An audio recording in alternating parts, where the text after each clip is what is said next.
essayer de les récupérer et de les mettre sur le terrain. Voilà, donc là les lycéens arrivent, donc on va essayer de les faire traverser en toute sécurité avec les forces de l'ordre en fait.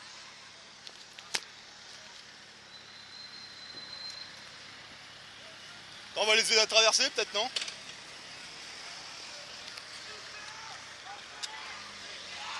Attendez, attendez.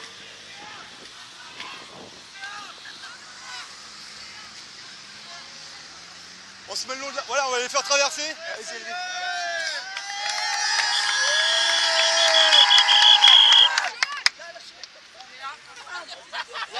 Là-bas. Allez-y. Bonjour. Ça se passe bien? Très bien. Ouais. Très bien. Bon, on a dit on va les aider quand même pour pas qu'il y en ait un qui se fasse attraper par c'est une voiture. nickel, c'est gentil. Ouais. Ah, c'est bon là.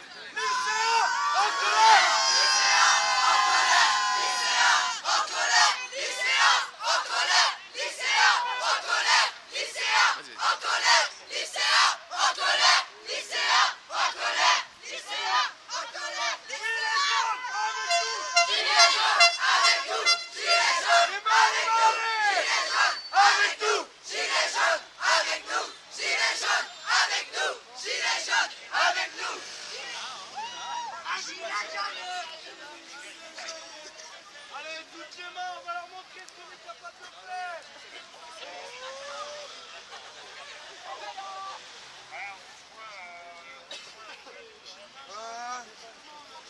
Allez, la chorégraphie qui va avec.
Voilà, donc comme vous pouvez le voir, les étudiants nous ont rejoints. Ça se passe bien. Donc on pouvait pas les faire venir sur notre camp de base en fait parce que c'est pour des histoires d'assurance en fait.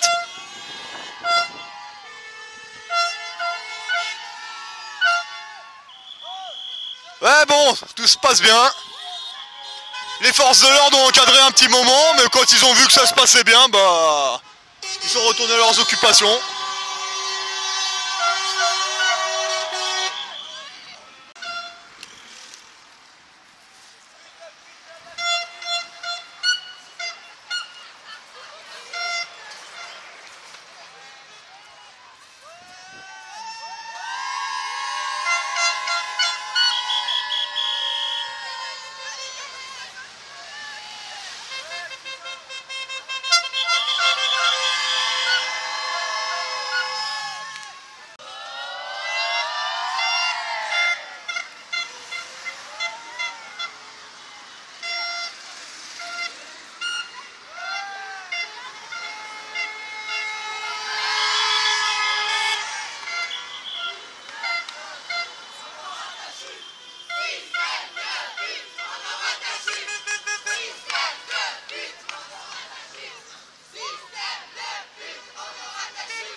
voulu me former politiquement au niveau de l'histoire, etc. J'ai eu beaucoup de mal parce qu'il y a plein de choses que j'apprenais qui m'atterrissaient dessus comme ça. Donc apprenez à l'école, c'est important, restez au moins jusqu'au bac. Le bac c'est de la merde, hein. C'est de la merde le bac, mais allez-y, c'est important. C'est clair, ça. Puis rien que pour nous, pour pouvoir un peu vivre confortablement, surtout dans une époque comme ça, quoi, clair, où on va devoir vraiment se battre. On a besoin de pouvoir bosser dans les écarts. Le fait que maintenant le pouvoir c'est l'argent aujourd'hui, vraiment c'est ça le pouvoir. Oui, bien sûr. Il y avait déjà plein de partis qui le disaient. Je pense notamment aux syndicats comme la CGT, le PCF, tous ces partis-là. Ça fait des années qu'ils se battent pour ça. Les syndicats, pourquoi moi est-ce que je suis là? Parce qu'il n'y a pas de syndicats. J'ai jamais fait aucune manifestation parce que les syndicalistes c'est de la merde. C'est du représentatif aussi.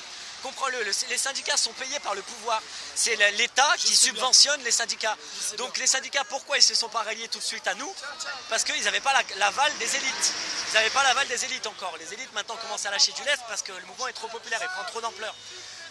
Les élites nous laissent aussi faire ça, les gilets jaunes. Il faut que vous compreniez que nos élites, au final, moi j'ai l'impression, ça c'est mon avis, les élites veulent la guerre. Ils veulent la guerre civile. Ils veulent les Français contre les immigrés. Et nous, c'est exactement ce qu'on veut pas. Notre but à nous, c'est la réconciliation nationale, qu'on arrive à être 5, 6 millions, 10 millions. Et là, on montera à Paris. Et là, on marchera à l'Elysée. Voilà, le vrai problème, c'est les problèmes sociaux, quoi. Le problème, c'est pas de justice savoir sociale. c'est pas des problèmes identitaires aujourd'hui. Voilà, exactement. Aujourd'hui, c'est des problèmes qui sont sociaux. C'est-à-dire que là, aujourd'hui, on a une classe qui est très pauvre, une classe moyenne qui se précarise, Ah oui, et parfaitement, les bien riches. sûr. Donc, Bien sûr. il y a un moment, il faut être tous solidaires. Après, le discours riche-pauvre, c'est très compliqué. À quel moment t'es Bien riche, à sûr. quel moment t'es pauvre. Bien sûr. Ça, c'est un peu de la langue de bois. Et il faut aussi savoir, il y en a plein qui se Le tiennent but, les autres. le but, c'est voilà, c'est ça. de viser les élites. Il y a des gens en France qui sont riches et on en a besoin parce que ces gens-là payent des impôts, la plupart. Ceux qui ne payent pas d'impôts, par contre, c'est les lobbies qui sont au-dessus et qui, eux, sont exonérés de tout impôt. Pourquoi? Parce que c'est eux qui emploient. Et on parle, tous les politiques, souvent les politiques de droite et En Marche aussi, aiment bien parler de la dette et tout, qu'il faut La dette est illégitime. La dette, Elle est c'est-à-dire illégitime, qu'il y a elle est une créée étude par les qui a- banques. Il y a une étude qui a été faite que si tout le monde payait ses impôts comme il faut, si tout le monde, il n'y aurait plus de dette et on aurait 80% de remboursement au niveau des impôts. Alors, si tu veux savoir sur la dette, elle existe depuis toujours. Ça fait 5000 ans que les humains vivent sous la dette. Parce que la dette, c'est pas seulement une dette d'argent. Dans le mot rédemption, il y a la dette. Mais rédemption, c'est quoi une rédemption pour quelqu'un? C'est racheter ses dettes, mais morales. On a tous de la dette. Quand on est avec une dette de vie envers nos parents qu'on ne rembourse que par la mort. Donc il faut le comprendre, ça. On a une dette envers l'humanité parce qu'il faut aider les gens qui sont dans le besoin, etc. La dette, c'est beaucoup plus large que ça. La dette, à la base, c'est les religieux qui l'avaient pris et c'est eux qui récoltaient les impôts. Ah, on est d'accord. Avant même que la monnaie existe et toutes ces compagnies. Il faut comprendre ce genre de choses pour comprendre que la dette aujourd'hui a été créée par un système financier qui s'appelle la Réserve fédérale américaine, qui a été créée en 1913. 1913, comme par hasard, c'est juste avant la Première Guerre mondiale. On peut se demander quel rôle est-ce qu'ils ont joué dans les guerres mondiales, sachant que les plus grosses sources d'argent, de bénéfices pour eux, c'est les crises, les guerres et les famines. Non mais il faut C'est savoir pas que- les Américains, c'est pas que les Américains. Les Américains tout seuls, ils sont rien. Les Américains sans Israël, ils sont rien malheureusement. Parce qu'il y a un pouvoir international qui est diffus. Il y a des réseaux occultes, des réseaux franc-maçonniques, c'est le etc. libéralisme. C'est le Renseigne-toi. libéralisme. Les réseaux occultes, etc. C'est ces réseaux-là qui dominent le monde. Mais bon, c'est pas ça le sujet pour l'instant. Le sujet, ce qui est important, c'est d'être en paix avec soi-même. Souriez, donnez une bonne image de notre mouvement, souriez, soyez en paix et discutez, parlez avec les gens tout simplement. C'est le plus important, parler avec tout le monde, il n'y a pas de racisme, il n'y a pas de ci, il n'y a pas... C'est très rare. Franchement, les racistes, moi j'en ai croisé, mais ils sont très rares. Ils sont très rares. Ceux qu'on taille de racistes, tout ça à la télé, en général, c'est souvent des gens qui disent quelques vérités et qui sont du coup... voilà. Il y a, pour moi, je fais vraiment deux initiations. Il y a les racistes, des racistes qui sont très minoritaires, et il y a des gens qui sont mal informés. Il y a des gens qui sont mal informés et qu'on justement Bien sûr. on doit les informer. Et Il y a des gens qui parlent juste mal, qui ne sont pas racistes, mais qui parlent mal sans le vouloir. Et ces gens-là, quand tu leur dis ouais, mais, et après, toi, tu es d'accord avec eux. En fait. Faites gaffe. Tu es d'accord avec eux. depuis le départ.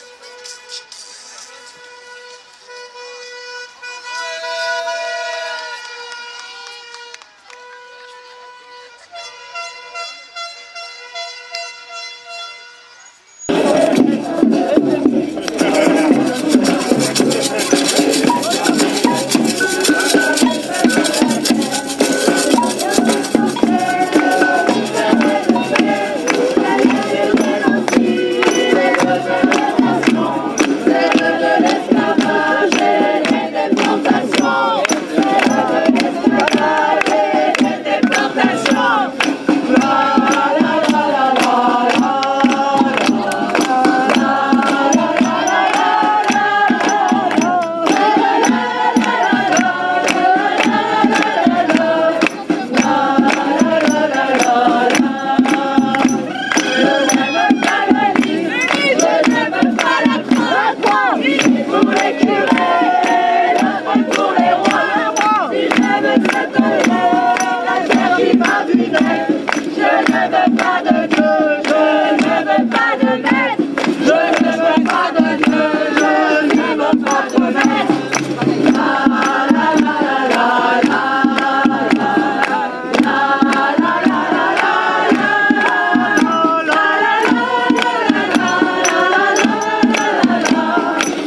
là.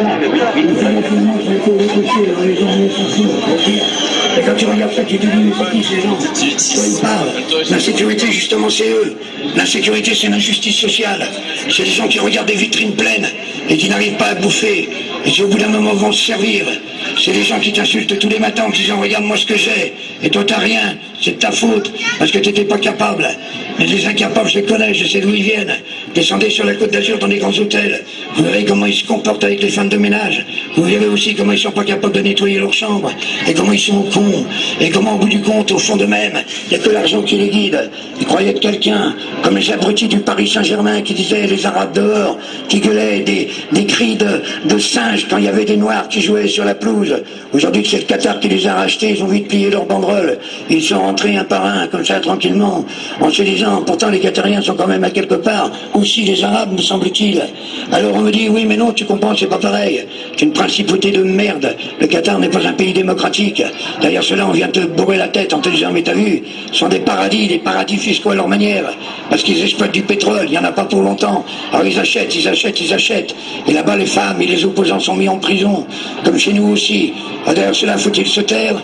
Aujourd'hui, on ne parle plus de Maghrébins, on ne parle plus d'Algériens, de Tunisiens ou de Marocains, on te parle de musulmans, comme si on voulait une guerre, comme on dit, de civilisation, de religion. Faut dire, regardez les musulmans. Moi, les musulmans m'ont rien fait. Et les mecs qui sont capables de prier par terre en quittant leurs chaussures, et qui prient là où ils sont, et qui s'agenouillent par terre à ras du sol, me plaisent autant, et beaucoup plus, que ces chrétiens qui arrivent avec des prie-dieux qu'ils ont loués, parce qu'ils ont de l'argent, pour mettre leurs jolis genoux, et prier un mec qui a donné sa vie en disant aimez-vous les uns les autres, qui a jamais voulu des papas mobiles, ni la Banque du Vatican, qui a jamais réclamé tout ça, qui a jamais demandé tout ça, qui a simplement marché pieds nus, en se disant bon Dieu, humanité, essayez de réfléchir, tué par les pharisiens, tué par son propre peuple, assassiné, comme on dirait aujourd'hui, fusillé sur place, on appelle ça finalement mettre en croix à l'époque. Et derrière cela, les mecs, ils vont en pèlerinage. Regardez, en pèlerinage. Même à Lourdes, il n'y a pas eu de miracle. Il y a eu une inondation, ils l'ont pas vu venir. Pour dire où est le miracle. Dieu est à droite. Dieu est à droite, pourquoi? Parce que à chaque fois qu'il y a un tremblement de terre, c'est quand les mecs, ils ont rien. Un petit pays où les mecs ont rien. Ils ont des petits bidonvilles, ils sont là, avec leurs petites maisons, comme ça, qu'ils ont faites dans des bidons. C'est là qu'on fait trembler la terre. Si demain la terre, elle tremble, à Monaco, je dirais, tiens, peut-être que Dieu est devenu socialiste. D'un côté comme de l'autre, ils me cassent les couilles, qui parlent pas de Jean Jaurès, tous les autres, là, qui s'affirment et qui se taisent. Ils ont ni son courage, ni rien. Alors qu'ils se taisent, qui parlent de pourquoi ils font de la politique. Et quand tu rentres en politique, la première chose qu'on te dit, si tu veux monter dans l'appareil politique, il faut que tu sois un tueur, il faut que tu tues l'autre et que tu marches dessus. C'est comme ça qu'ils parlent les politiciens. Avant d'arriver en haut, qu'on donne le salaire des infirmières et des enseignants à tous nos ministres, députés, sénateurs et j'en passe, à tous ces mecs qui sont des piques-assiettes de la société. C'est pas le RSA le pique-assiette de la société, c'est ces gens-là qui montent à l'intérieur de l'argent tel qu'ils font, qui serrent les mains là où ils font, juste pour leur porte-monnaie. C'est pas qu'on a le dégoût des politiques ou de la politique, parce qu'on n'a pas le dégoût de la politique, puisque ça veut dire organisation de la cité, que nous sommes concernés par l'organisation de notre cité, comment nous allons vivre ensemble, qu'on est 6 milliards d'ans sur la Terre, que nous sommes citoyens de l'univers, qu'on pourrait voyager sans papier, sans passeport, parce que chaque être a le droit de se déplacer sur la Terre quand on est un être humain, parce que ça prend du temps et que c'est important. Tout ne se fait pas en préfecture. Et tous ces gens qui sont venus travailler ici, ils ont travaillé parce qu'on les a appelés, parce que ça fait la richesse à Bouygues, j'en passe. Aujourd'hui, ils ont fait des gosses. Alors c'est les gosses qu'on accuse, parce qu'ils n'arrivent pas à se retrouver dans cet immense bordel. En périphérie, la drogue, pourquoi elle fonctionne? Parce que tous les mecs du Vésinet ou d'ailleurs, la petite bourgeoisie latente, s'envoient en fumette comme ça, et puis on retrouve ça dans des grands cocktails de riches, et on va se servir en banlieue, à Marseille ou ailleurs. On n'arrête pas. Le vrai, celui qui a l'argent, celui qui possède, celui qui tue, celui qui fait disparaître, celui qui fait tuer comme il veut, quand il veut. On prend des gamins de 12 ans pour faire les guetteurs, parce que le gamin il gagne 100 € par jour, et que ça nourrit toute la famille. On va quand même comprendre quelque chose, qu'on vit dans un monde d'argent, et que les gamins ils regardent les vitrines pleines, et qu'ils pourront jamais s'acheter ça. Alors ils sont capables de déborder à tous les niveaux, parce qu'ils se disent pourquoi pas moi. Il faudrait leur dire à quelque part, que ce n'est pas l'argent qui fait l'homme. Mais comment veux-tu que je te dise? Comment veux-tu que j'explique? À 60 ans, on vient plus m'emmerder maintenant. À 20 ans, on me disait tu verras quand tu auras 60 ans. J'en ai 60. Maintenant, on me dit tu verras quand tu auras 80 ans. Quand j'en aurai 100, on me dira tu verras quand tu en auras 110. Je monterai sur un tonneau pour leur dire merde, comme j'ai envie de leur dire merde. Comme j'aurais passé ma vie à leur dire merde, pour pas suivre leur chemin. chemin, parce que je les emmerde. N'oubliez jamais que ceux qui ont des matraques comme ça, et ceux qu'on appelle CRS, sont jamais que des fils de prolétaires qui n'avaient plus de boulot, et c'est la seule chose qu'ils ont trouvée. Alors on leur vide la tête, jusqu'à quand ils se retrouvent dans une manifestation à charger leur propre père, parce qu'il n'y a pas le choix au nom de la nation, de l'État, et de tout ce qu'on pourra dire. Quand tu regardes tout cela, tu te dis au fond de toi-même, bravo, se fait-il. Alors c'est vrai que derrière cela, nous sommes juste un peuple, et que les peuples se ressemblent, et que ça prendra du temps et du temps. Ne brûle pas trop ton argent, même c'est peut-être bien de le brûler, mais si on en a besoin, c'est bien de l'avoir. Parce qu'on va pas jouer les Gainsbourg non plus, surtout pas en pleine rue. Mais derrière cela, je me dis au fond de moi-même, pourquoi on en est là? Je ne sais pas. Peut-être qu'il faudrait brûler nos papiers, nos passeports, je ne sais pas. Peut-être qu'il faudrait faire autrement ou autre chose. Mais derrière cela, fais gaffe, parce qu'après, si on le prend pour là, ça va chier pour moi. Mais je me dis au fond de moi-même, nous sommes quand même, une vérité, moi je suis un homme seul, mais je vais au bout de ma solitude, dans le sens que j'ai besoin de vous, dans le sens que l'humanité, c'est nous, et qu'on doit construire ce monde incroyable. Un bébé, quand il naît, c'est juste un bébé.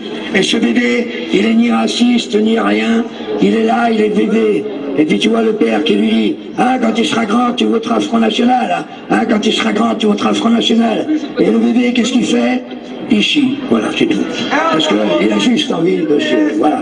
Alors, justement, c'est là le grand problème. C'est les questions à se poser. Pourquoi on vote pour eux et pourquoi ils ne tiennent pas à leurs promesses? Mais nous, qu'est-ce qu'on veut vraiment construire en ce monde? De quoi a-t-on vraiment besoin? Est-ce qu'on réclame que de l'argent? Plus d'argent, je suis d'accord, quand je vois les petits salaires, ceux-là, il faut les augmenter. Il faut que les gens puissent aller mieux dans leur vie. Si ça aide à ça l'argent, je suis d'accord, c'est juste un échange. C'est pas normal qu'un mec qui travaille toute la journée se retrouve avec tout juste 1200 € par mois, hein, et que les autres viennent taper dans un ballon à 500 000. Et qu'est-ce que tu veux que je dise? C'est celui qui a 1200 € par mois qui paye ses entrées je sais pas combien au PSG. Et si tu dis du mal de leur footballeur, il te casserait la gueule en disant t'as pas le droit de toucher à celui-là. Attention, il faut voir. C'est un long chemin, messieurs, dames, long chemin de solitude. Le courage, ça n'existe pas. C'est juste un fait comme ça par hasard. Dire ce qu'on a envie de dire, ce n'est pas une preuve de courage. C'est simplement parce que c'est nécessaire. Parce que ça fait partie de la survie. Et puis quand tu apprends à ne plus avoir peur de la mort, tu t'aperçois que c'est pas la mort qui est grave. C'est la vie qu'on a ratée. C'est tout ce qu'on n'a pas fait, tout ce qu'on n'a pas pu dire, tout ce qu'on n'a pas construit. Je préfère au bout du compte qu'on se rappelle de moi dans ma voix, dans mes chansons. Et mes petits-enfants, ce que je leur apprends, c'est que leur grand-père, eh ben, il avait des choses à leur raconter quand il revenait même d'Aurillac. Il leur disait tout ce qu'il avait à leur dire. Et qu'ils entendent bien ma voix et qu'ils s'en rappellent. Et qu'ils disent un jour, ah, si t'avais vu mon grand-père, ça me touche. Beaucoup plus de savoir quel meuble j'ai. Tu vois la manière qu'on pille les meubles des vieux, comment on vide les appartements quand ils sont morts, comment on revend tout ça juste pour la thune, comment on vide les appartements, les petites maisons, les petits trucs, parce que ça fait de la thune. Et puis après, tu vois, le seul mec, il n'y a plus rien. Et quand t'as grandi dans une maison d'enfance et que tu te rappelles la maison où t'as grandi, des fois t'as pas envie de la vendre. J'ai un ami, moi, qui habite sur l'île Dorée.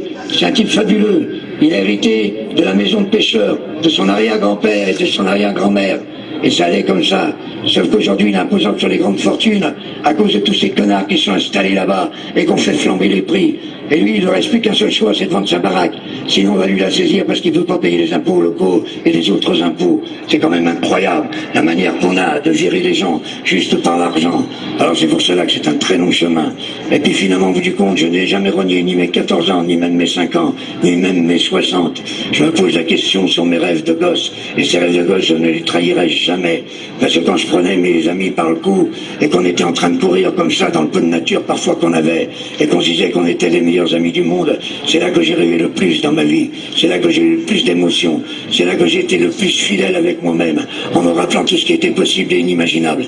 C'est pas dur d'être chanteur, c'est simplement un fait, comme on est boulanger ou comme on est charpentier. Je sais très bien qu'on a besoin plus de charpentiers que de gens qui viennent chanter dans la rue, mais n'empêche qu'on fait partie de l'ensemble, et n'empêche que cet ensemble existe ensemble. Messieurs, dames, vous avez tout dans les mains, messieurs, dames, vous pouvez tout partager, le travail et j'en passe, travaillez moins, faire gaffe à vos gosses, essayez de comprendre pourquoi il y a 6 milliards de gens sur la Terre. Dis non au patronat d'un seul coup. Je rêve qu'on dise d'un seul coup que tous les gens se lèvent, que tous les syndicats du monde, mais ils n'en sont pas capables, se lèvent en même temps en disant nous allons faire une grève internationale et nous allons tous arrêter de travailler au même moment dans le monde entier. On verra des gamins de 6 ans qui sont en train de coudre des pompes que nos enfants achètent dans les supermarchés de leurs 6 ans. Pourquoi? mois, pour même pas 10 € par mois, pour essayer de nourrir la famille, parce que ce sont des familles nombreuses. Parce que quand je vois que des mecs, ils vont chercher dans certains pays des yeux, des organes, pour des greffes d'organes pour leurs gamins, moi je dis que celui qui les vend est un salaud, mais celui qui les accepte en sachant pertinemment d'où ça vient est un salaud aussi. C'est pour ça que dans certains pays, tu croises des fois des petites filles, des petits garçons à qui il manque un œil. C'est le plus âgé de la famille qui a donné son œil ou son foie ou tout ce que tu voudras, juste pour que la famille puisse survivre. Ils savent très bien comment ils font, ces vendeurs d'organes, comme ces vendeurs d'armes. Je préfère mourir seul et tranquille et paisible, en me disant que je voulais pas de ça, que je ne suis pas né dans le monde que j'aimais, et qu'à travers tout cela, il fallait que je me batte dans un monde que je n'aimais pas, pour essayer de faire comprendre aux gens et de comprendre moi-même pourquoi la vie, c'est simple, que c'est rapide, et que ça ne dure pas longtemps, et que c'est l'acte le plus beau. Quand on dit à un enfant, regarde comment il est mignon, regarde, il vient de naître, on lui donne la vie, et puis après, qu'est-ce qu'on lui dit? On lui dit maintenant, eh ben, tu vas la gagner, ta vie, il y a quelque chose qui ne va pas à l'intérieur. C'est pour cela aussi au niveau purement social que je suis pour le salaire des étudiants, pour que les mecs puissent étudier et qu'ils choisissent le métier qu'ils aiment, ce qu'ils ont dans les tripes, ce qui leur fait plaisir vraiment à l'intérieur d'eux-mêmes. Et quand ils ressortiront médecins ou qui tu voudras, eh ben ils ressortiront avec ce qu'ils aiment et qu'on les aide. Et quand ils seront ceux-là, ils nous le rendront. Et comme ils nous le rendront tous ensemble, c'est pour cela qu'il ne faut pas les laisser tout seuls courir sur des pelouses quand ils ont des seringues. Il faut que ce soit les parents qui aillent les chercher, pas les éducateurs, et qui prennent leur enfant dans leurs bras en disant qu'est-ce qui se passe, dis-moi ce qu'il y a, qu'est-ce qui se passe, pourquoi ça va pas comme ça, faites attention à vous jeunesse, ils feront tout pour vous assassiner, comme on a assassiné les Indiens en leur balançant l'alcool, en les empêchant de vivre et en tuant leur plus beau rêve qui était un rêve de partage. Ils savaient ce qu'était la terre, ils faisaient attention à chaque goutte d'eau, à chaque chose qu'ils consommaient parce qu'ils savaient qu'ils en avaient besoin juste après et que les générations après en auraient encore besoin. Ça s'appelle la vie, messieurs dames, et c'est un acte merveilleux et c'est nos parents qui nous la donnent. Et à travers tout cela, quand ils nous l'ont donné, alors on doit quelque chose à nos gosses. On ne doit pas leur apprendre la parodie du monde. On doit leur dire, tu sais, maintenant on va se battre ensemble pour essayer de faire que les choses changent un tout petit peu. Je suis peut-être un utopiste, mais parfois je suis fier de l'être. Quand je vois ceux qui ne le sont pas, les réalistes, soi-disant réalistes, alors qu'ils ne le sont pas du tout, m'emmerdent. Les économistes aussi avec leurs 0,02%, parce que la bourse s'est effondrée.